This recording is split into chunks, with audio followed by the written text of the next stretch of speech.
Ladies and gentlemen, welcome to session 2 of our conference here today, Optimizing Ports Ecosystems. Hope you all enjoyed the first session. I think, from my side, it was really fascinating. Very lucky to get some of the perspectives from General Sapanta, who, as we mentioned, was very involved from NAFTA right from the beginning, back in the 80s. And so, although he doesn't speak for the current administration, I think it's a perspective that means quite a bit. So pleased to have that. And of course, the overall statistics and market and trend outlooks from Brandon set us up, I think, to have a good high-level overview of what's going on in North America and some aspects of the global industry. And in this session, or now in kind of to follow, we do start to drill down a bit more into probably things that are perhaps more relevant to you on a day-to-day basis in this industry. So, we put together here a great range of speakers across port associations, car makers, terminal developers, terminal operators. And I think in the 4 presentations to follow, you're going to get a good picture of sort of the port ecosystem, as we're calling it in this session, and the challenges facing many operators within ports, whether that's infrastructure developments and requirements, whether it's terminal design and optimization, different business models that we might see across vehicle handling ports, and various ways that we might improve best practices. So similar format as we had in session 1, where we'll have our speakers all present first, and then we'll have time for Q&A. I'm going to keep banging the drum about the app. If you didn't download it yet, please take a moment and download the Finished Vehicle Logistics Live app here, where it would allow you to communicate amongst yourselves. Sorry, the Automotive Logistics Live app. You follow our program, and perhaps importantly, you can ask questions, which I'll put to our panel. So you can feel free to just pop some questions onto there as you go through, if you want to do it that way, or you can do it later. Although again, don't dismiss the best technology there is, which is just putting your hand in the air and actually speaking to us directly, which we're very happy to have as well. Let me introduce to you our set of speakers. As I mentioned, they represent the full spectrum across the port sector here, nearly enough. So we'll first hear from Kurt Nagel, who's the president and CEO of the American Association of Port Authorities. We'll hear next from Patrick Foran, who's the operations support at Glovis America. Alex McGregor, Development Manager for the Trans-Development Group, and Bill Kerrigan, Vice President of Logistics of the Auto Division for SSA Marine. Some of them familiar to you, and all well-versed in this industry and with a lot of good information to share for you. So without any further ado, I'm going to hand the podium over to Kurt so that he can give you his perspective. Kurt?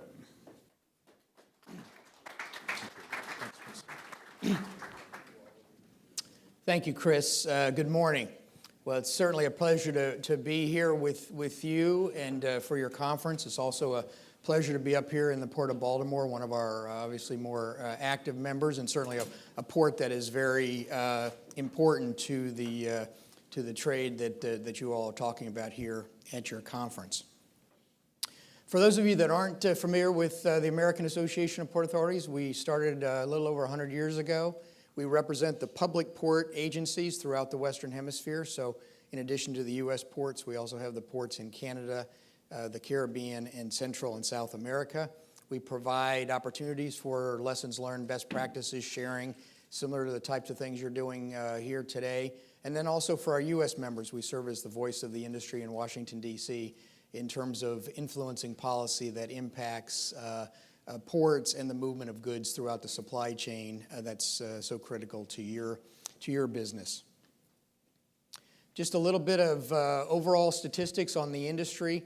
The cargo moving through America's ports accounts for over a quarter, 26% of our nation's economy. So that's a very significant amount of impact on our overall economy in terms of the goods moving in and out of our ports. Importantly, they also support over 23 million American jobs and generate over $320 billion in local, state, and federal tax revenues, which is certainly relevant when I talk about some of the infrastructure needs and investments that we believe are vitally important to not only ports, but again, the movement of goods through our ports and ultimately to our economy as well as our international competitiveness. In terms of Chris talked about the port ecosystem, and for at least the purposes of my presentation, and our other speakers are going to dive down into a little bit more detail within the facilities and processes, et cetera. But in terms of port ecosystem, what we would look at is the port facilities themselves, the various facilities, operations, processing, et cetera, but then also the landside connections leading into and out of the ports, as well as the waterside connections, the federal navigation channels, et cetera. And obviously those connections to our seaports are absolutely critical. In many cases, the most significant bottleneck, congestion points, capacity limitations, efficiency aspects, as well as obviously to the local communities. A lot of that is generally most impacted at the connection level, moving into and out of the ports, whether it's connections to the land side, main highways, moving through communities, et cetera, and then the water side, the navigation channels. Here's just some of the challenges that are impacting the flow of goods. I'm going to focus primarily on the numbers 2 through 4 there. Certainly we have new policymakers in Washington, D.C., not only the new administration, but many new members of Congress in terms of leadership positions in committees that are important to ports and port issues, as well as a lot of new staff. So a lot of new education to a lot of folks that are new to Washington and certainly new to our industry and our issues. Again, the need for infrastructure investment, I'll talk about that in a little bit more detail in a few minutes. And we all know there's limited funding, whether that's at the local level, at the state level, and at the federal level. So how do we fit into that, and how do we address the needs that we have given the realities of those funding limitations? Also, in terms certainly how we can address some of these efficiency and needs and challenges is through technology. We have an information technology committee at AAPA that talks about and focuses on this, talks about best practices. And clearly one of the issues that they talk about on a regular basis is adaptability. So to make sure that whatever systems are put in place, whether they're technological systems or otherwise, that they're able to adapt to the future and obviously not become obsolete in a relative short period of time given changes. Connectivity, having redundant networks to ensure that you have that capability of connecting on a confidence basis, resiliency, whether that's electrical supply, electrical grid, and just overall resiliency to any issues. And obviously cybersecurity is something that our committee works on a lot. We are going to have a Smart Ports conference next March out in Oakland. It's going to talk a lot more specifics about these issues. Overall, I think our message, certainly in Washington, D.C., to the policymakers and influencers are that ports and their private sector partners, many of you, are making significant investments in the areas of their areas of jurisdiction, control, authority, et cetera. Our latest survey of our members shows that over the next 5 years, public ports and their private sector partners plan to invest over $155 billion in their infrastructure. And that includes all sorts of things, whether it's terminals, berths, piers, rail connections, security aspects, environmental enhancement, et cetera, and similar on the private sector side. So a lot of investment, huge amounts of investment are happening in and around our ports. A lot of that certainly is in the Gulf area related to some energy projects, but pretty well spread throughout the country otherwise in terms of significant investment throughout our port system. But while the local ports and their private sector partners are investing, that $155 billion spread over 5 years obviously is about $31 billion a year. While we see that investment, where we're seeing the shortfall, again, is the areas that are primarily within the federal jurisdiction, the land side and the water side connections, and we see a gap of over $43 billion between now and 2040 if things do not change. On the water side, we have several challenges. I think probably the most basic is that right now the Corps of Engineers is not being provided adequate resources to even enable them to maintain the federal navigation channels at the depths and widths that they're currently authorized and need to be. So that it certainly impacts the flow of vessels, including car carriers, and how large those vessels can be, how much they can load, et cetera. And so when you combine the fact that we're not even maintaining what we have, plus with the vessels getting larger, trade volumes growing, the need to deepen and widen channels where necessary to accommodate those larger vessels, that is also a challenge, and I'll talk a little bit about some of the specific numbers in that in just a few minutes. And then on the land side, again, another survey that we've done of our members shows that 1 out of every 3 American seaports see a need for at least $100 million over the next 10 years in investments in those connections, those landside connections. First mile, last mile connection either to the closest interstate highway system or mainline railroad, et cetera. And over 80% of our members see a need for at least $10 million of investment in those landside connections over the next 10 years. Our ports have identified over 125 projects throughout the country that are needed. And again, those are just connecting to the ports themselves, much less the broader national freight network.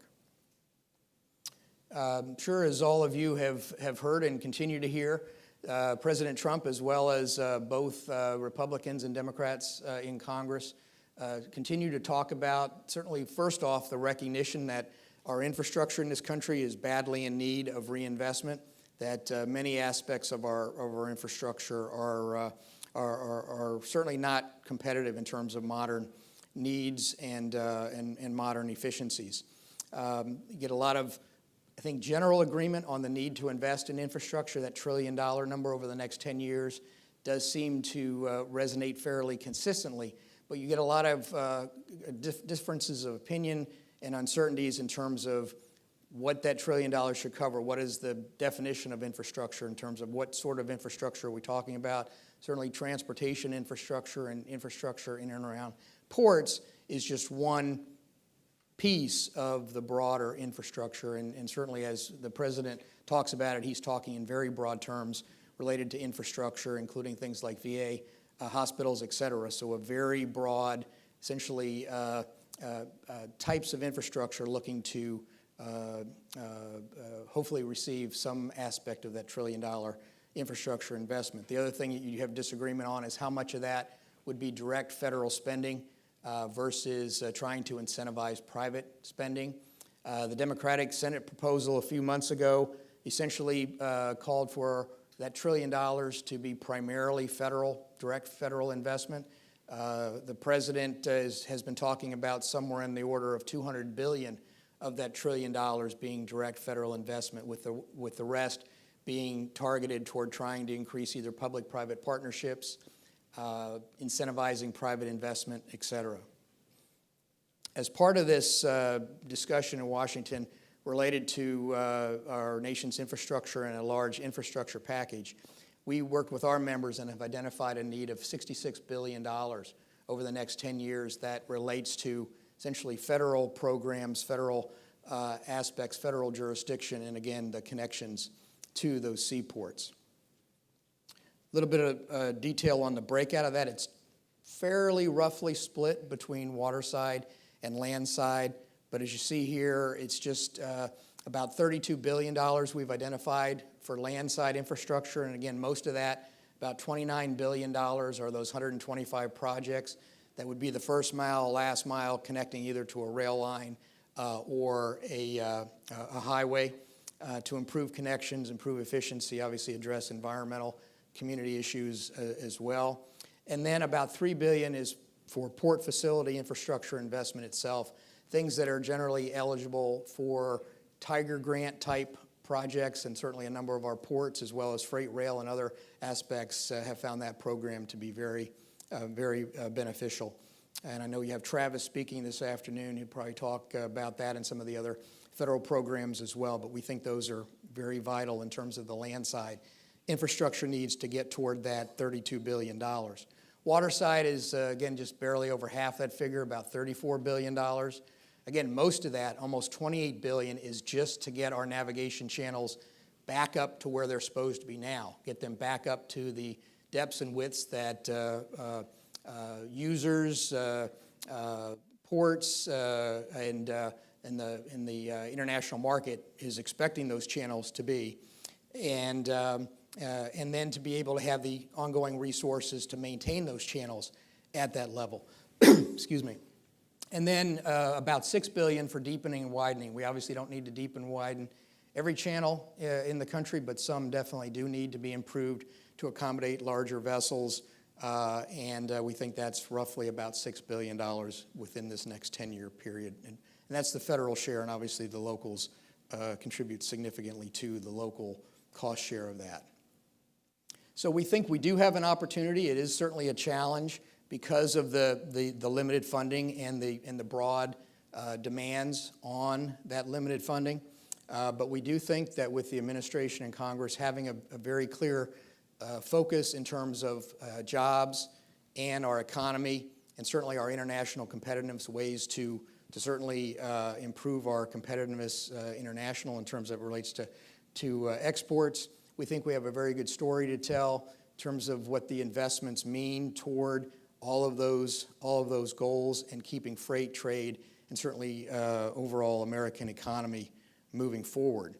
To help tell that story, we have a America Keep It Moving campaign that we've used to kind of complement our advocacy efforts in Washington, D.C. that gets toward, again, making that connection to what are the impacts to folks like you and your businesses to having that infrastructure that enables that to be handled more efficiently, more environmentally sustainable, and also then the aspects in terms of our competitiveness. I think the other thing that we've recognized, and certainly over the years as an association, we've worked very hard to try to ensure that we have a very united message and united positions within our industry so that all of our ports, when they come to Washington, D.C., and AAPA as an entity are able to all sing off the same song sheet. Certainly make sure that the policy leaders, whether they're in Capitol Hill, the administration, or the influencers, whether the folks in the media, think tanks, et cetera, as long as they're hearing a consistent message and, again, those economic impacts that I referenced earlier can have a very significant impact when we're talking about the policy aspects that we think are vitally important. So I think with that, we certainly have a number of partners with many of the stakeholders that are in this room, and I think as long as we continue to bang the drum in Washington for these issues, I think it can help all of us improve the efficiencies and the infrastructure needed to help all of us achieve our individual and business goals. Thank you very much.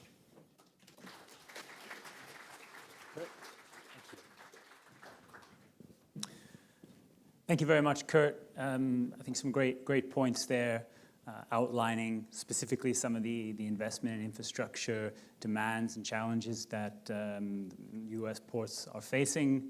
Some of those figures are almost mind-boggling, but really obviously quite vital to the business that the trade and commerce that the country does, and very much also to the trade and commerce the people in this room manage. So thank you for that. We can pick up more maybe on some of the public-private divisions and investments in the Q&A as well.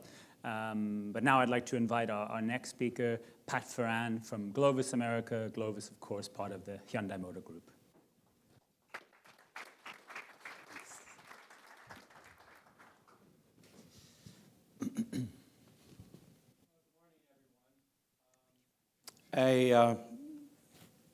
Got a little loud there. Good morning, everyone.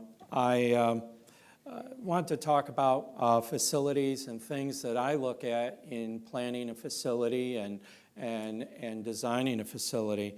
It seems that over the course of my whole career in the auto industry, though my primary job has been getting cars to dealers and supporting the sales effort, I somehow always wind up getting involved in planning or helping design or build facilities or planning those types of facilities, whether it comes to fruition or not.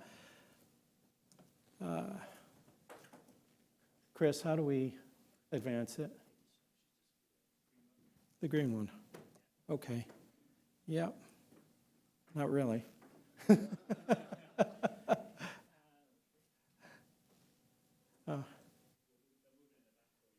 Okay, here we go. All right. First, before I get into the decision factors that I look at, I want to talk about something I don't have on the slide, and that is vehicle quality. In the automotive industry, vehicle quality is very important. It's very competitive. And every year it gets more and more competitive. Every brand wants to be number one. There's a lot of value in that. I think that's been good for the marketplace because overall vehicle quality has improved across all of the brands. But for me, vehicle quality in my role begins at the employee parking lot. So when I look at a facility, it's not just about a place where I can inspect a car or bolt-on car or queue it up for rail or truck. It is about how the employees are going to be treated, how the employees enter the facility, what facilities the employee has. Do they have a good lunchroom, a good break room? You have to take this total effect. Vehicle quality begins at the employee parking lot for me. But decision factors going into selecting a facility is, of course, the proximity to the market. The most important thing is getting our cars to the marketplace. So the closer you are to the market, the better you are. You want to look at the existing infrastructure. What buildings are there? What yards are there? Or what potential is there to construct buildings or to construct yards? Does that facility, does that area have the means to move your product to marketplace? So where are the docks? How many docks do you have? Access to rail. How many railroads do you have access to? Your access to interstate highways. Because the goal is to move a car from the factory to the dealer in all cases. There we go. There we go. Super. So in all facilities, whether it's a factory site, whether it's an inland processing center, inland distribution center, or whether it's at an ocean port, there's a facility flow. When I look at a facility, when I design a facility or give input on the design of a facility, I look for the beginning point and the ending point. So where I'm receiving cars, where I'm going to store cars, where I'm going to process cars, and where I'm going to ship cars. When I give this line that I show on this chart, that's really how any of these yards wind up looking that I have a hand in. There's a beginning and an ending point. So from a factory site, it's very easy, the factory final line. And your ending point is your rail load lines and your truck load lines, because that's where the product's going out. In an ocean port, it's pretty much the same line. You have your first point of rest, storage, processing, and your final point of rest, again, rail or truck. But in an ocean port, you have the variation where what for an import vehicle can be your final point, that can be your first point. Vehicles arrive to a port by truck or rail. Vehicles, if they need homologation, they go to a processing building, temporarily stored or queued up for that last point of rest for that ship to export.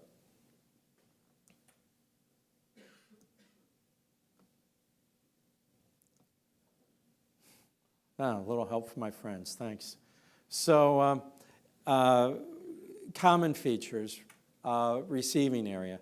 So in all cases, you have a receiving area where you're going to receive your product. So either that's your your marine first point of rest, which is also your last point of rest. It may be a place where you're driving cars from a factory final line to your facility, to a marshaling yard or a vehicle processing center adjacent to a factory. In all cases, you're going to have some type of inspection. Sometimes the inspection requirements, that change of custody requirement, it's a little more intense. In some, it's the more traditional marine type handoff inspection where it's a minute, 2 minutes around a car.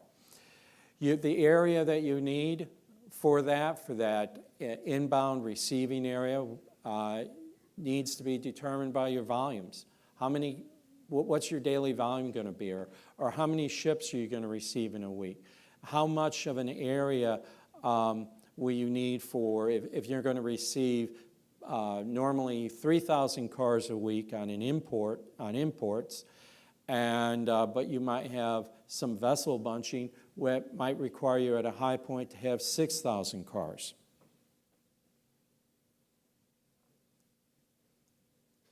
There we go. An area, I get asked this question a lot, and it's, how much of a building do you need? How much of a processing center do you need for a facility? It really depends on your work scope. If your work scope is fairly light, you might not need very much at all. It could be going straight from a factory final line to when you're receiving the car and moving to an appropriate rail or truck load line. But if your work scope could be a little more complicated, you might have accessory installations taking place. You may have homologation activity you have to take prior to cars being exported, or you may have requirements for inspections. All of these factors play into how big of a building you need, not just a vehicle volume. There we go. So in a processing center, in a building, so if you have work scope that requires you to have a building, there's two ways you could set up your building. You could have a conveyor process system, or you could have a static system. Conveyors are great. They lend themselves to a very standardized type process. You can take a work scope, divide it up among the several workstations, just like a factory does, and you'll wind up running your conveyor belt based on how many vehicles per hour or units per hour you can run down that conveyor belt line, versus a non-conveyor belt operation, a static operation. A static operation lends itself to non-standard processes. So if you have multiple vehicle lines and multiple different types of work that you may or may not have to do, a static operation winds up lending itself to that. I found that I probably have to reinvent myself about every 3 months in the car business because my work scope changes. Sometimes, when I started, we were installing air kits in so many import cars. Now we hardly install any air kits. I don't see, my brand doesn't do it, and my competitors rarely do it as well. But we've moved on to other types of things. We've gone from side body graphics to Bluetooths. Some things have come over the years and they go over the years. You have to reinvent yourself. So for me, I like seeing a very large floor that I can keep reinventing myself and my processes year after year, or maybe quarter after quarter, depending on the needs of the market. Because my role is to support the sales effort. And so in order to support the sales effort, I need to reinvent myself. There we go. So how do I figure out how big of a production floor do I need? So for me, it's just a matter of mathematics. First, I decide, I'm told what my daily output needs to be. So in this particular example, we're saying that my daily output has to be 500 cars a day through a facility. My labor minutes per car, 60 minutes. Now this could be a combination of anything. It could be accessory installation operations. It could be a homologation operation. It could be inspection operations. Whatever the brand needs done. So then I get the total number of labor minutes I need accomplished in a day. So in this case, 3,000 minutes. So then I convert that to hours, and I divide it by 8 hours, because I always plan my facility to do the entire job on a regular 8-hour day.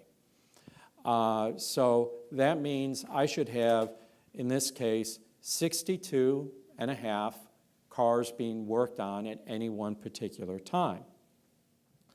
But then I add something that I call a movement factor. So the movement factor that I like to use is 1.5. So what does that movement factor account for?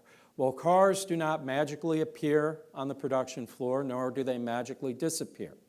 We have instances where there is no car on the floor. We have instances where work has been done, but the car hasn't been moved out yet, or the car just arrived. Or we have one technician that say they did the side body graphics, but now the car's in place because the next technician who's going to install a Bluetooth device hasn't arrived to that car yet. So that's the movement factor. A movement factor, the larger this number is, the easier it is to run your production floor. So if your movement factor is 2, well, you have lots of room and it's really easy to move your cars in and out. And your technician probably is never waiting on a car. If your movement factor is lower than 1.5, it means typically your leads and supervisors and managers are really focusing on juggling that floor, because that floor has to move very quick, because that car, there can't be a lot of downtime on that car. 1.5 I found is a very comfortable amount of time and the manager can focus on not just managing the floor, but making sure the job's done right on that production floor. So in this particular case, the math works out to 93.75 or 94 cars. For parts, I'm often asked, Pat, how big does the warehouse have to be? So to me, the key is, how many pallets of material do you have to hold? What is your daily consumption of palletized material? So I've made a little math example for you down at the bottom. In this case, consumption, 20 pallets a day. So a 30-day storage requirement, if you're told you have to have a 30-day storage requirement, would be 400 pallets. But does that mean you should have 400 pallet positions? No, you should have 500 pallet positions, because your warehouse should never be at 100% maxed out. What happens if you have a small warehouse, 400 pallets? What happens when you have a tractor trailer come up with a delivery? What does your warehouseman do? They have no place to put the parts. They're putting them in the aisle. So your people are moving cars around. Meanwhile, you're trying to produce cars that day. Well, how do you do that? Your warehousemen are jockeying pallets in and out. They're spending more time moving pallets around and maybe less time controlling the parts properly. So you really need to design it where your maximum capacity is 80% full. When you go beyond 80%, you start running into some of those problems I described. So similar type math on your storage facility. How big should your yard be? Pat, how big should our yard be? Is a question I'll get asked. Well, okay, well, what's the annual volume? How long are we expected to store cars? What's the highest number of cars we might have to store here? So again, I put an example down below, 120,000 automobiles a year. So 240 work days, that's 500 cars a day. If you had a 30-day storage requirement, that means you might have 15,000 cars on your facility. All right, so do you need 15,000 spots? No, you don't. You actually need 18,750 spots. It's the same logic as the warehouse. Once you exceed 80% of your capacity, your efficiency starts going down. If you stored 18,000 cars in that particular yard, then what would happen with your yard crews? They'd be pulling out cars, they'd be pulling back, putting them in the aisles, juggling things around. Your operating costs wind up going up. Oh, there we go. Oops, I think we missed one. So outbound transportation, it depends on your conveyance. It depends on your volumes. And for truck yards, I look at 3 times my daily output on a minimum. Why? Because my contracts with my truck carriers, I give them 2 days to move the cars. And I need to put my current day's production somewhere, so my truck yard needs to be at least 3 times that size. That doesn't account where if I have cross-regional shipments or extraordinary shipments as well. Rail, well, bi-level, tri-level split volumes dictate that size. And for last point of rest, first point of rest, they double up. But what I like are operations where those are fairly standard for the stevedoring company. I think that works out best for the shipping lines and for the stevedoring company, which works out best for me because then vehicle quality goes up, which is, again, one of my goals because that helps drive sales. So there we go. Sorry about it. This is being rather difficult. But I wanted to thank you, and not just thank you for your time right now, but many of you have helped me over the years in this process that I just talked about, designing facilities, retrofitting facilities, coming up with plans. Some of them we wound up with a competing plan, but I want to thank you, and I want to thank many of you have also helped me get cars delivered to dealers on behalf of the different brands I've worked for the last 17 years for the Hyundai Automotive Group. And I just want to thank you on behalf of the group, and thank you for helping me out over the years. Appreciate it.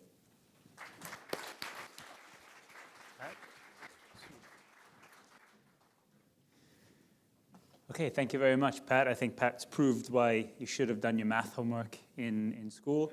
If you're going to work in this industry, it may not be rocket science, but it is quite, there's a system there. There's things you can do to improve. And I think there's also very good points about vehicle quality beginning with the employees, beginning in the employee parking lot, in the canteen. And obviously the strong message of collaboration in this industry, whether you're working together now or will in future or have in the past, at one point or another, you probably all intersect in different ways. So, and the port ecosystem, as we're calling it, is actually a pretty good example of all that. Kind of, I think, a nice segue from Pat's sort of terminal analysis and design. We're going to bring up Alex McGregor now from Trans Development Group, which is rather specialized in that sort of area. So, Alex, the floor is yours. Green button. Yeah, green button. Yeah. All right, thank you, Chris, and I hope that I can move along through the PowerPoint well, so wish me luck on that.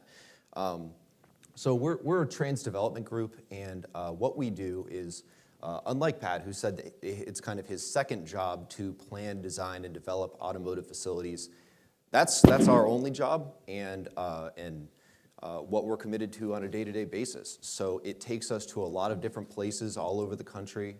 It takes us to a lot of different port facilities, and if we haven't been to a port facility, hopefully we've at least thought about it. So I'd like to provide about 4 different observations that we have, not as a user of facilities, but instead as a developer. Oh, here we go. Okay, so the first trend that I would say is kind of an overarching trend in this industry is that most automotive ports are repurposed or redeveloped facilities.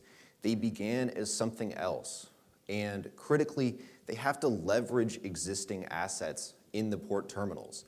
The wharf is a huge one. We're talking about a minimum of a $20 or $30 million investment, and for anybody to overcome that hurdle, it's that's a very big cost that is faced up front. So if you have an existing port, even if it needs rehabilitation, you're much closer to the finish line in terms of having an operational facility than you are without it. A large open paved area with utility service and roadway access, railway access also, all of these things being present before a facility is built give you a huge head start and make the facility much more viable. An open processing building, a lot of facilities do have building space that's already built. Sometimes it's older and in need of refurbishment. And just this is a very land-hungry business. It's difficult to assemble the contiguous land that you need for an automotive port in the way that they're being used right now at the current market rates. So what we usually see and what our job usually is an investment in a port facility as outfitting or modifying, redeveloping an existing terminal, rather than building one from scratch.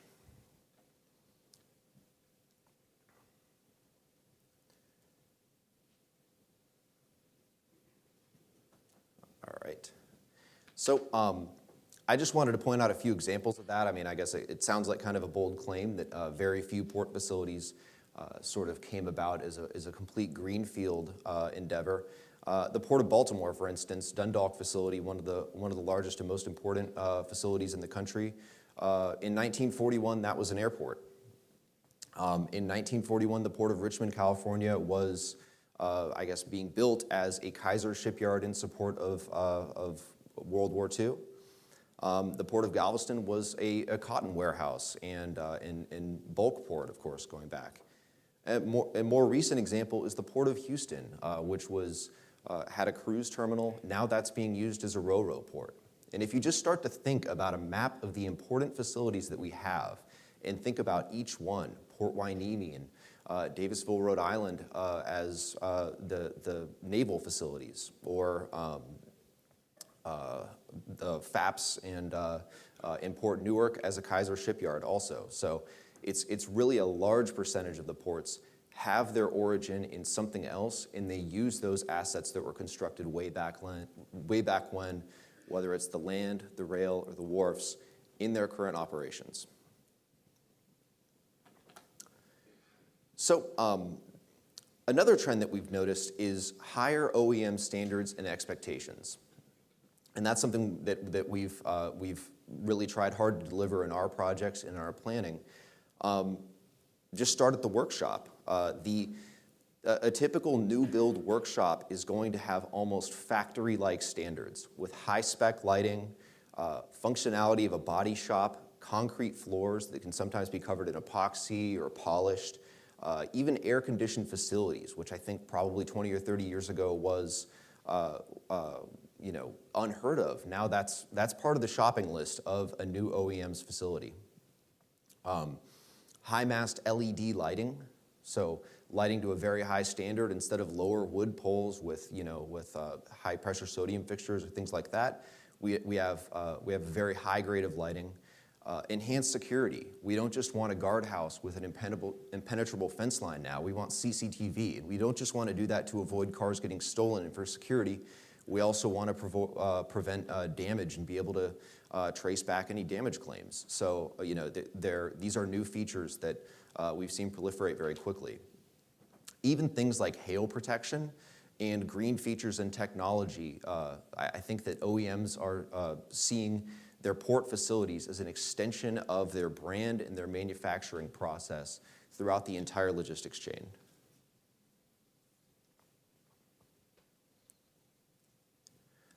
So this is a facility that we developed for WWL and BMW in Galveston, Texas. You can see the LED lighting services completely from above with no column interruptions in the floor or in the floors, epoxy floors that are almost reflective, and the shot that Pat had actually of I believe that was Monterey in their vehicle processing center there.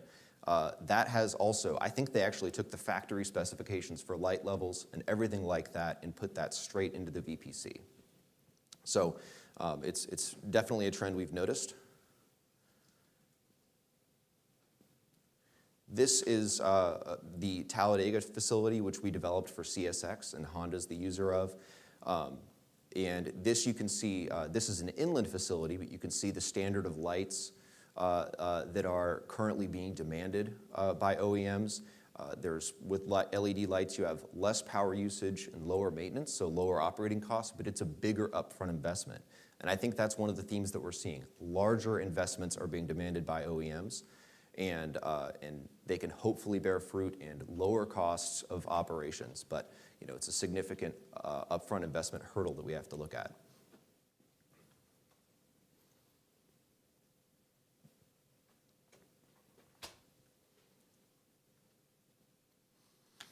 So the fact that we're working in a lot of these repurposed port facilities means that we don't really get to pick our own destiny as often as we might like.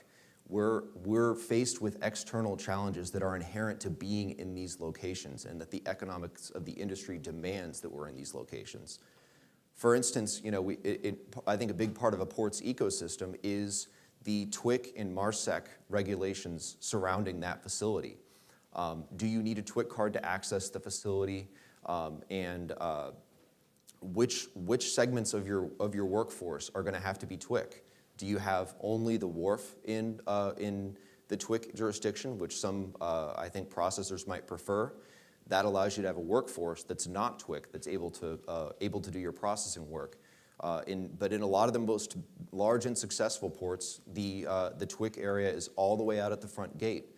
So you need TWIC cards for everybody from your, of course, your stevedores, but also your processing labor, all of your haul-away trucks, your rail operation, even the FedEx delivery guy. So that's a significant thing, and we often don't get to choose our own destiny on that because we're in a repurposed facility, we're part of a larger port development that's already existing, and that decision's already been made. Labor jurisdictions are I think, an even more important one, where there can be certain labor ties of an existing parcel, and you can't break that easily and use that in a way that the auto industry would demand. Another one was weather disruption and insurance issues. For instance, we've seen ice storms actually have a much worse impact as a result of being in an existing facility that had poor drainage. Floods and climate changes. A lot of the ports were developed in areas that would now be considered floodplains, and the drainage systems are probably not designed with how we would design them now. And they're often 30, 50, 100 years old. And when you're relying on a drainage system that old, it might not function flawlessly. We've seen increasing questioning about pretty much every southern project nowadays about hail damage and risk. Earthquakes, it used to be considered not that bad of a risk to have cars on soil that's prone to liquefaction, because a lot of the port facilities were placed on fills that weren't compacted very well, a century ago. But now insurance companies are starting to see that as a risk. Environmental contamination on an existing property. It used to be seen as a pretty good practice to cap a facility and park cars on it, but now a lot of OEMs don't want to be associated with contaminated facilities whatsoever. And then finally, security. A lot of these facilities are previously vacant facilities. They can be in economically depressed areas, and that can lead to additional security costs and concerns. So the last trend I want to talk about is something that we've observed in our new projects, And it's that OEMs increasingly want the ability to select processors independent of their selection of the port. I would call this a movement towards an OEM or port-driven model. And that's a movement away from a traditional model where a processor leases as much land as they can, typically from a port, and then bundles the facility fees with the processing fees. And I would call that a traditional processor-driven model. And I guess as I've seen several OEMs move in that direction and at least express an interest in moving that direction, I thought it would be interesting to talk about some of the pros and cons that we see as a developer of those two different models. Oh, whoops. Here we go. So I'm going to start off with the traditional processor-driven model and some of the different pros of it. This allows different OEMs to share facility capacity and smooth out the peaks and troughs. Pat was talking about how sometimes you might have an average need for 3,000 vehicles, but what about that one surge where you have 6,000 vehicles on the ground in a year? If you designed your facility to handle 3,000 cars and no more, or 3,500, or whatever the lease allowed you to do at that time, what are you going to do with those extra 2,500 or 3,000 cars? You're going to truck them off-site at a pretty high cost. Now, if you're in a multi-tenant port facility that can hold 15,000 cars, in which you're one of 4 tenants in, there's you at least have a fighting chance at that point that the port processor will be able to accommodate your volumes, and you can defray those costs and not have it be quite as significant of a problem. It also creates pretty good economies of scale. It allows OEMs to share expensive assets and operating costs. That $20 or $30 million wharf I was talking about, it makes good sense to share that with other OEMs because you might only be using that wharf once per week, and that's a big asset to only be using once a week. Something like a body shop that's very expensive to develop, it's a regulatory burden, and it's expensive to operate. And you only need it on a sporadic basis sometimes. So having that be a shared asset makes sense too. Processing buildings, each security position, each manned security gate is going to cost $100,000 to $125,000 to operate. So sharing those costs can be helpful as well. And finally, it allows OEMs to take advantage of long-term land leases that processors have made with ports. Sometimes they're very long leases for large facilities, and that allows for stability in the industry and for good investments to be made. Now, a couple of the cons are that OEMs can't switch processors if they're unhappy with a processing operation without switching ports or facilities. So that is a pretty significant impact on their whole logistics chain just based on dissatisfaction with a processor. And OEMs have less ability to tailor their operation to their specific needs, have things like a completely segregated IT system and things like that.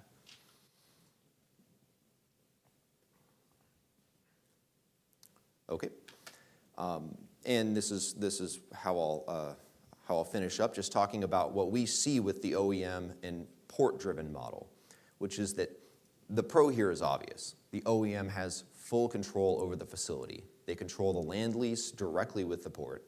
They control facility build-out, and the operations can all be tailored to their needs and processes. It's more like they're operating at the car factory vehicle processing center rather than at a port. But like I said earlier, during volume peaks, expensive off-site storage can be necessary. And then this goes back to what I was saying originally about the nature of the port industry as a whole. In the short term, most of the large contiguous facilities are controlled by processors already, especially in key markets.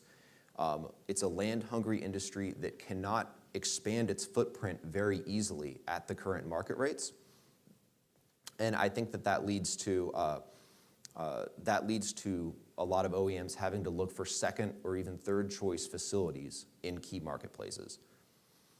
And then perhaps the biggest issue is that the OEM has full financial responsibility. It's a benefit that they might have in terms of working directly with the Port Authority, but they have to make a time horizon work for their facility investment, and they need to make that work in a way that's palatable to the OEM, and that can be very difficult to make happen without an existing stable facility operation.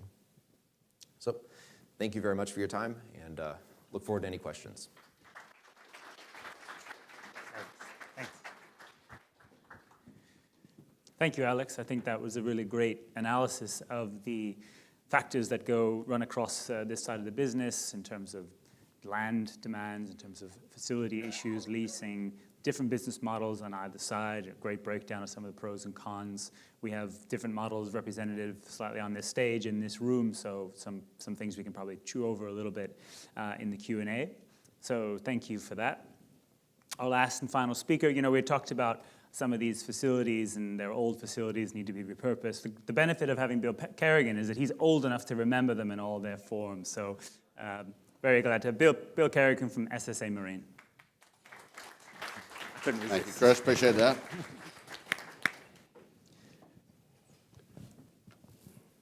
Good morning. First off, on behalf of SSA Marine, I'd like to thank Chris and Matt and Nemish and the guys in the back and the entire Ultimedia crew for allowing me to put up a few slides today. I'm going to try to be brief because I'm sure you guys have a lot of questions. Most of what I'm going to talk about today you already know, but I think maybe it helps to emphasize it once in a while. Connected railroad ports, that's really what we're getting to. And in the afternoon session, you'll hear from a few people about what we're going to do. The connected car is going to lead to the connected railroad port, because right now we don't have a connected railroad port. And if we're going to use the facilities that we have now and get better throughput, we got to have better visibility. Brandon ran through a few of the numbers this morning. I did a little compilation myself out of the ports issue that Ultimedia did. U.S. port imports, 4.92 million in 2016. Almost 700,000 was from Mexico alone. We're seeing that as increasing volume. We, through our ports in Mexico, seem to get calls every week regarding people who want to, quote, short sea, even though it's not short sea. It's, ocean voyage. Port exports, 1.1 million. And, of course, those two numbers don't include what these traditional railroad ports compete for, which are John Deere tractors, Caterpillar equipment, used vehicles, and project cargo. A lot more of what we're seeing being transported on traditional PCTC vessels. When I first came into business, we carried cars. That's what we carried.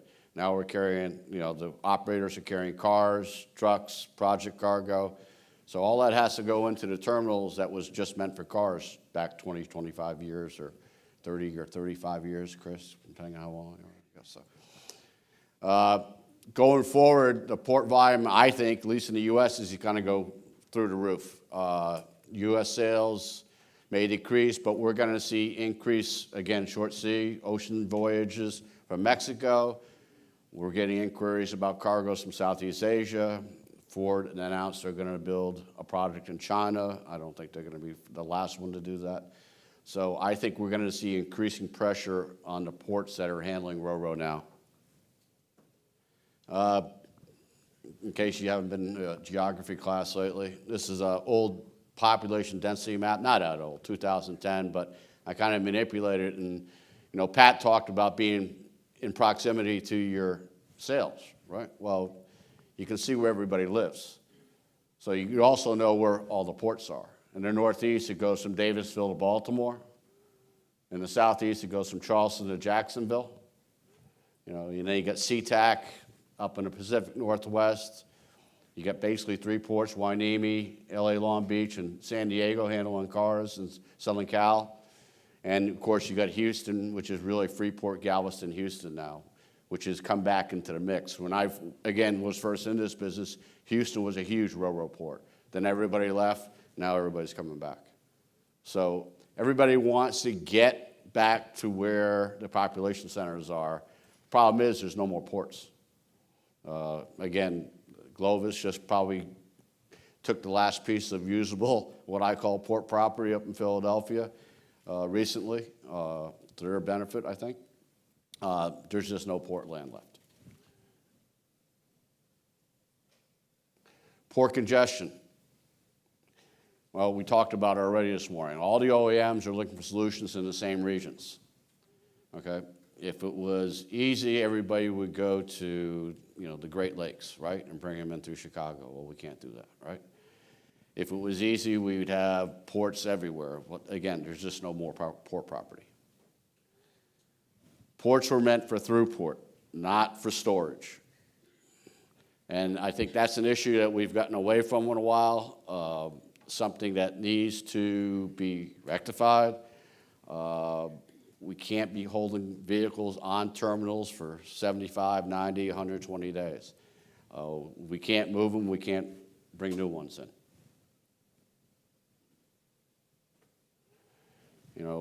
We talked about it at various conferences. Why not consider inland ports? I think a good model is what the container guys are doing now. They're looking at inland facilities, which are, for the most part, rail-served. So we're not looking at expensive truck rates, maybe, or rehandling, but getting them close to the market. And again, I'll stick up for Pat. They did one great thing this year, I think. They repurposed an old GM facility in Shreveport, Louisiana, where they're railing vehicles in and distributing from there. And that's something I think we need to look more for. Again, without the port property, where are we going to go? There's happens to be a lot of idle plants, especially in the Northeast and in the Midwest, that perhaps could be served as these distribution points. I think, just like the container guys, we're going to see some ocean carrier consolidation over the next 5 or 10 years. I'm not going to predict who, but you guys have read the papers too. That's going to have a real impact on ports again, because fewer carriers are going to want to go to fewer ports. So we're going to have to figure out a way to increase throughput. You're going to have fewer carriers. They're not going to want to have 20 ports on their strings.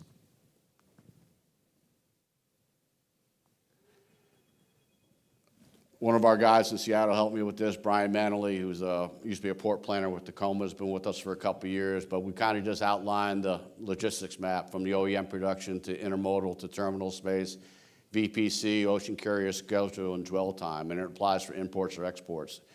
And we could sit here and go through the variables of each one of these segments, each one of these parts of the chain, excuse me, but we'd be here all day. But it's something I think we need to examine.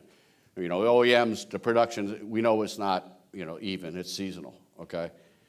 Intermodal, well, you may have cars ready at the plant to go for export to port, but they don't go out one rail car at a time. They go out in strings, 30s or 60s. Terminal space. Again, we're not growing terminal space, and unlike what people have said before, the option is not to go up. There's just not enough input. There's not enough money in the system for us to build garages, whether garages be in North America or in Mexico. VPC, the work's getting different. We used to do a lot of body and homologation work. Now we're doing more diagnostic work. We're uploading information to the computer systems in the cars. So that's changing the whole throughput area of our VPC space. And as we build our new facility down in Lazaro, even with the vehicles coming out of Mexico, that's what we're seeing. There's not as much as a need for processing anymore as there's a need to get cars pushed through and throughput. And believe me, we're having our growing challenges down in Lazaro right now, trying to put in 2 new berths and 50 acres of property, construction, and handling the growth of the exports down there. Ocean carrier schedule, it is what it is. Unfortunately for the carriers, they're going to a lot of ports these days. So you have factors like weather and slow steaming and them having to pay for 2 different types of bunkers on their vessels now. It all goes into the mix.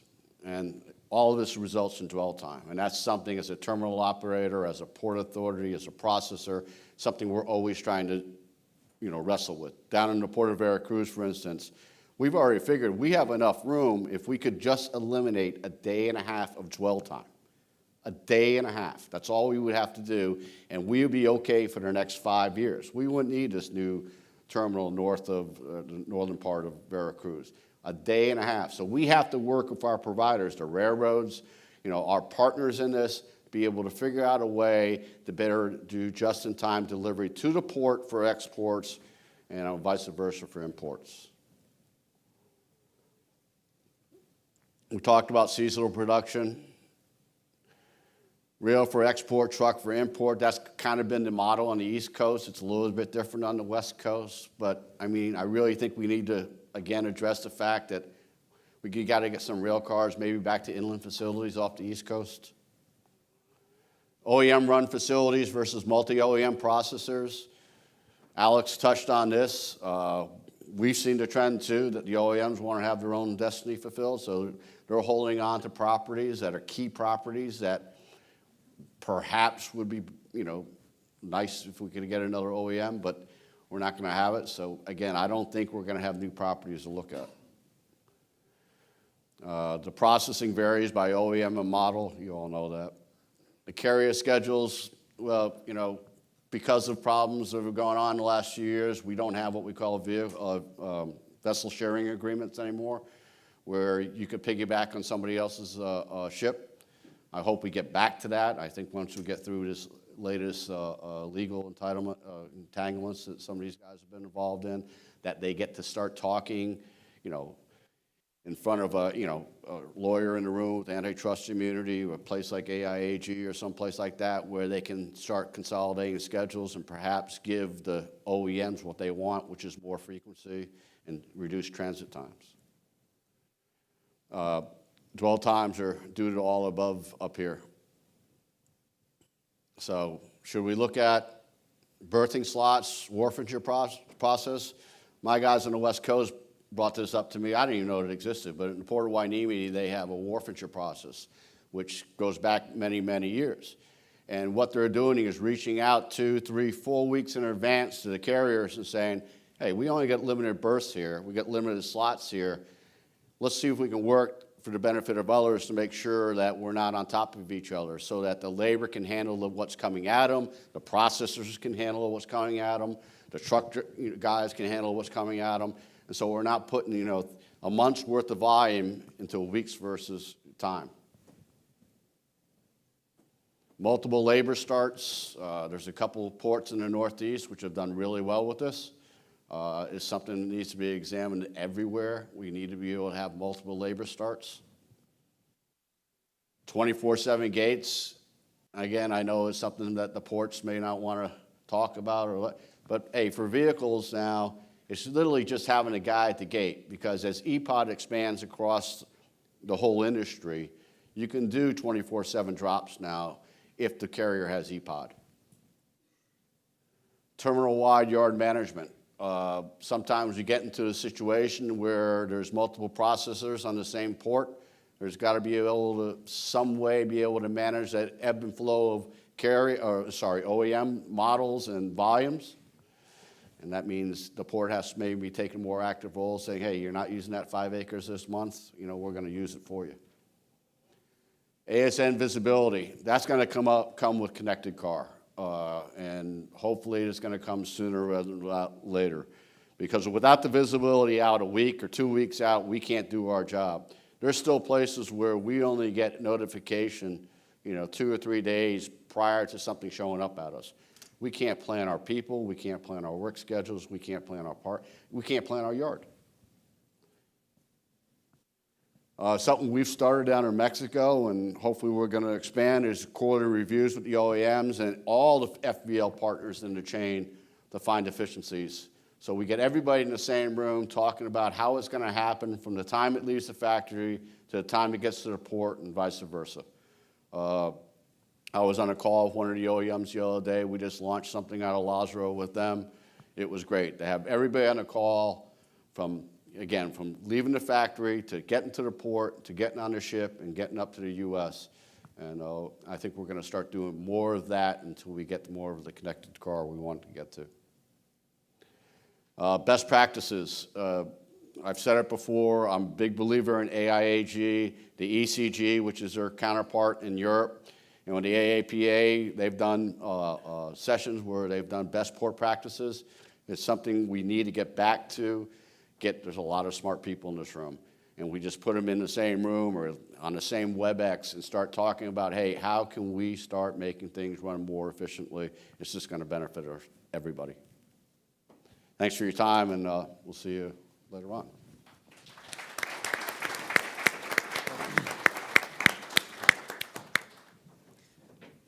Thanks, Bill. Again, another very interesting rundown of some of the challenges we're facing here. As Bill said, some of them may be familiar issues, but clearly limited port space, carrier schedules, opportunities for technology, something, as mentioned, we will hear about more in the next session, but a lot of things for us to address.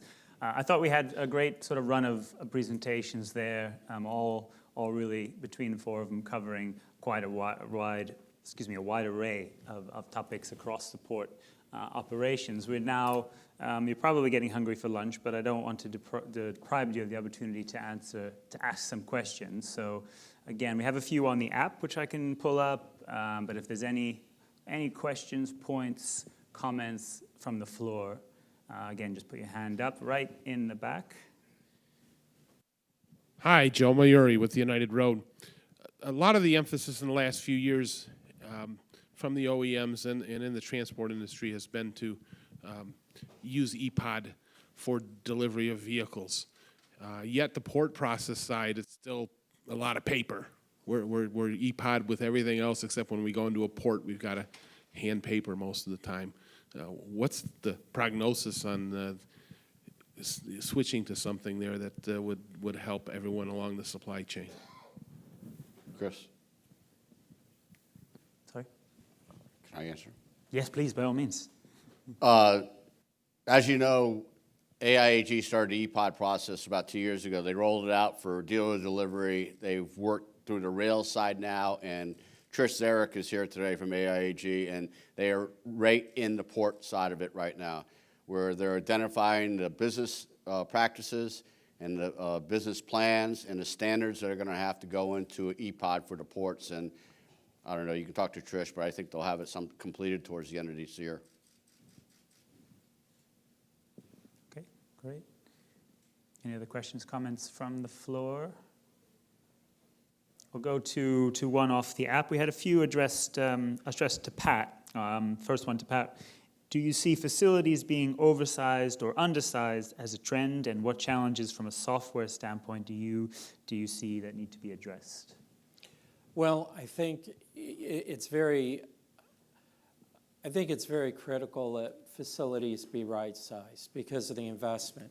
So, for instance, in the building example that I gave, where with that 500 cars a day, and it was 60 minutes of work per car, and I came up with the math that we would need 94 vehicle spots inside the building.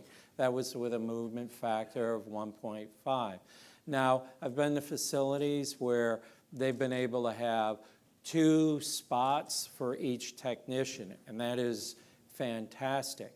But when you do that, you're making a greater investment cost because that's more square footage, cost per square foot, and it's not just your initial infrastructure cost, you're heating it, you're lighting it.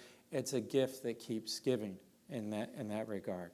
So I think the key is to right-size it. Now that's challenging because when you're building a facility, you're looking at substantial investment cost.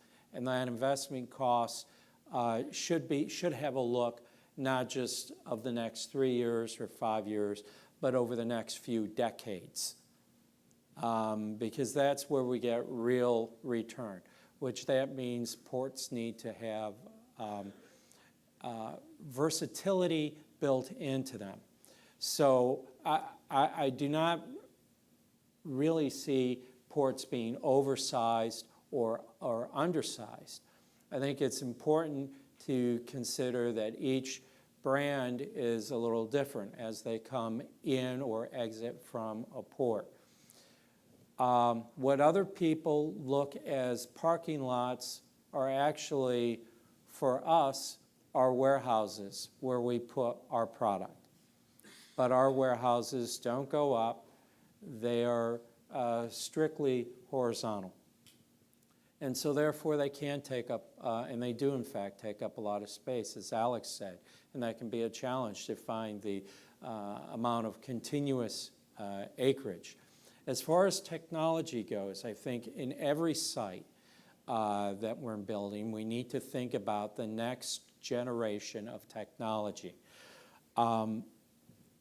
Early on in my career, I went to a facility, and it had already been built. It was 2 or 3 years old, and it had a redundant conduit network through the facility. Why? Well, when they built it, they just thought they ought to have it. But then someone decided, when I came around, hey, we need to have a fiber optic network here. So, and boy, was that great. It was easy to put it in. We were able to get a fiber network in there and do all the great things we were able to do with that fiber network. As we move forward, we need to think about, when we're building facilities, designing facilities, be prepared for the unforeseen, and some of it is foreseen, and those of you who can foresee a lot of this should probably be working the stock market right now. But we should be prepared for the next evolution and better use of technology. Something that I've worked with my IT group on is a technology, and I worked with auto warehousing on this similar project years ago, but was basically taking vehicles that were going to be trucked out, and instead of just putting them in a 22-acre area and letting a driver wander around 22 acres, finding his cars, his 10-car straight load, we were able to get those cars bayed up more in one area for a carrier. Some of it was geographic, but in that particular case, it was carrier-based because the carrier, it matched the geography. We were able to save drivers time by doing that. And that's an example of better use of technology, because in that case, we were able to save at least a half hour of time for each driver. So each time that driver visited, so if that driver visited that facility once a day, all right, 240 working days, that's 120 hours a year that we save for a driver. Wow, that's huge. How many more loads can we get delivered there?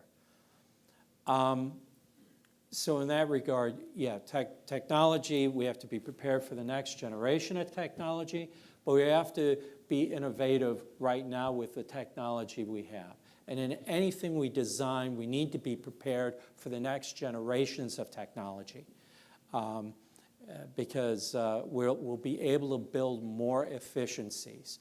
In the case I talked about, additional days of work that a driver would have over the course of a year. But what else would there? What other efficiencies could we drive on the marine end or on the rail end? And I think there's a lot of opportunities for us. Thank you. I see some other questions, but just to pick up on Pat gave the example of the fiber optic cable coming in. Kurt, in the kind of assessment of the investments necessary for ports, obviously you gave a lot of billion-dollar figures around inland connections, transport connections, waterside. What about sort of connectivity? What about sort of purposing ports for, super fast broadband, for better cellular connectivity? Because if we're looking in a future of smart connected ports, we sort of need to assume that these ports can actually handle this sort of technology and these sort of connections. Is that something you've looked at as well from? Yes, it's certainly a key part of and again, how much can you move through, like Bill was talking about, if you can reduce dwell time, et cetera. So technology can obviously help in a lot of different ways. And certainly an aspect of what we're doing in terms of that sharing of best practices, et cetera, is in the technological area. And essentially, how do you interact that and provide that flexibility, that adaptability in terms of that technology moving forward? Because of the more and more being technological based, ensuring you have that connectivity. You were talking about fiber optics or then wireless, and having multiple options for that. More and more of our ports are also looking at it from a kind of a power standpoint, the electric grid, making sure that that is able to handle, and any sort of disruptions in that can be addressed quickly, so you can have that really 24/7 operation. So technology is certainly a big piece of what our industry is looking at and providing that adaptability going forward, but also obviously the cyber aspect that I mentioned as well is critical. Yeah. Did I see another hand up for comment? So pulling back off the app, I guess there was another one related also to Pat, but obviously anyone can jump in, addressing the space side and in terms of modeling terminals for 3 shifts, so 24/7 or even 16-hour per day accessorization. Would that be a way to sort of limit the processing footprint? Oh, absolutely. And it's really a determination of the additional cost of management and supervision for running that second shift. I've been to many second shift and even 3-shift operations, and when you talk to the folks on the ground, you wind up hearing about why does first shift always do it so differently than us? They don't do this right. Or second shift. You can start out with a great Swiss, a standard worksheet, standard instructions, and you can get everybody on the same playing field. But inevitably, there is an evolution, a digression, where people, some of it is their own innovation and their own good ideas, and the processes evolve, but they don't always evolve to the positive. Sometimes they devolve, and you don't get the results you want. Having one shift is sort of like it's the easy button, but certainly a second shift or even a third shift can reduce infrastructure cost as far as the building size goes. But you have to weigh that against the additional management cost on each shift, and then your goal is a standardized output, because all of this product is going to a dealership, and when the dealer receives the car, it should be in the best condition it can be, but the same as from whatever shift it came off of. So it has to be, you have to be assured of that. So that's the balancing act, Chris. Okay. And there's a question here, I hope the panel knows what it means because I don't. Is there a lack of CBP resources impacting operations at ports? Customs Border Protection. Customs Border Protection, right. Certainly from an overall standpoint, and I'm not as familiar specifically with the automobile side, but more and more of our attention, both in Washington as well as with our individual members, is the shortage of CBP personnel. And certainly a lot of talk right now is geared toward the southern border. So we were already kind of challenged with the resources in terms of both CBP staffing at ports, again, back to the hours, particularly if you're looking at 24-hour gates, et cetera, in terms of the clearance processes, et cetera.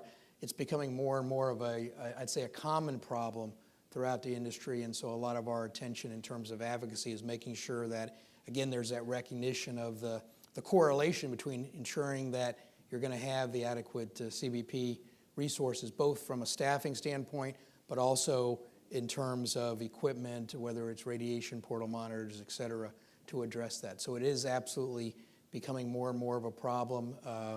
The resources themselves are not keeping up, but also the hiring process, the CBP hiring process is so challenging that it's both a lengthy process as well as difficult for them to find candidates that can really go through that process successfully. So absolutely, it's becoming more and more of a critical problem for more and more of our ports.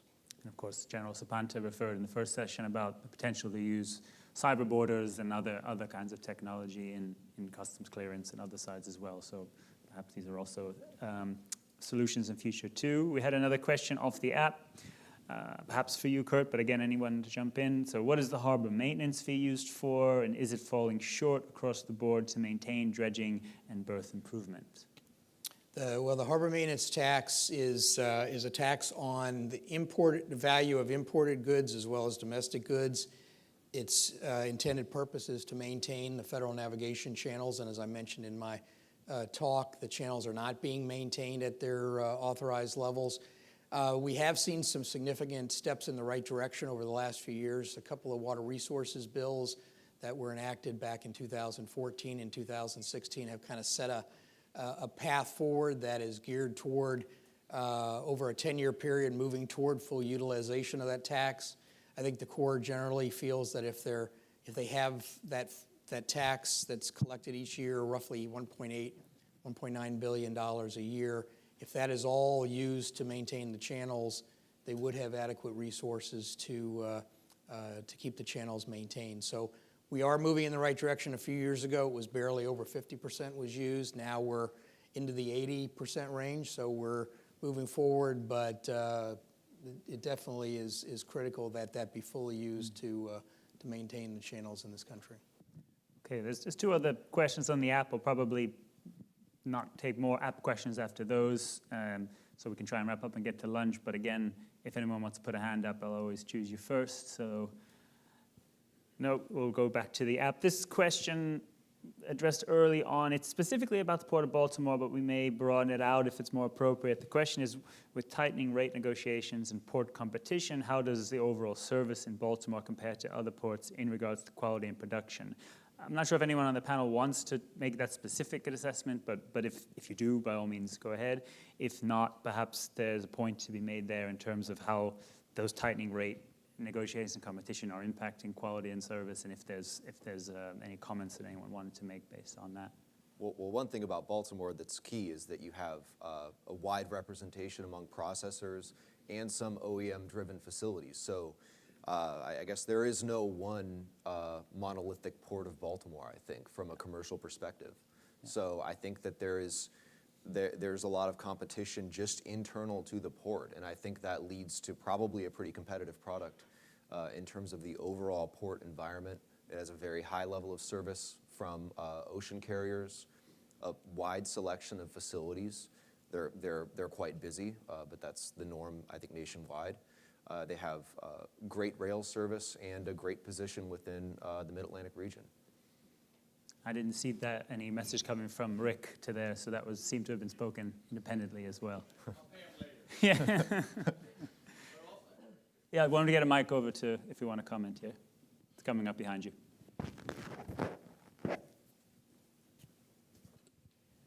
As I mentioned earlier about our Q-Check quality program, which is port-wide, it involves private and public terminals, and it is a collaboration once a month of all the stakeholders in the process, OEMs, steamship lines, labor, anybody who haul away, truckers, rail, anybody who's got a position in that chain comes to these meetings, and it's an open meeting, and it's been very successful over the years, and we've maintained quality across the board. As I mentioned earlier, also we have a stand outside here if anybody wants to stop in and see Jeff Katowski. He runs that program for us, and he can fill you in a little bit more on it. Okay, thanks for that. Chris, Yep. One thing I'd like to add on to what Rick just said is, Rick, I've actually used the Q-Chat as an example around the country when talking to people like, hey, this is a great program to replicate, because it really does. It provides a forum for continuous improvement and to flesh out problems. Sometimes what's great about that is that communication becomes routine, and the thought mode becomes ever-improving quality.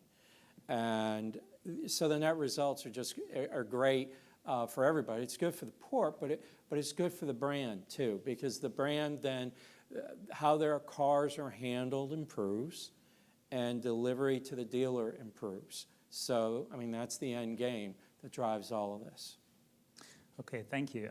We have two other really good questions on the app, but I think we're not done with the discussion. We have other sessions coming, including an OEM panel at the end. We've got a great question from AGCO about attracting OEMs to port despite rising costs and pressures. We've got a question about technology tracking RFID, but I'm going to I'm hungry, frankly. So I think, we're going to break now for lunch and give the panel discussion a little bit of rest here, but we can pick it up again in the sessions to follow, the Q&A at the end, and of course, keep it going through the sessions in between. But I want to thank our panel for their presentations and the Q&A.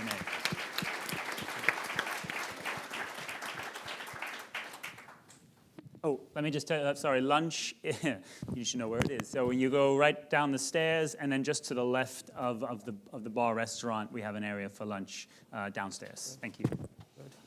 And I shouldn't, oh, that's a nice picture they got of me. Thanks, Alex. Please remember.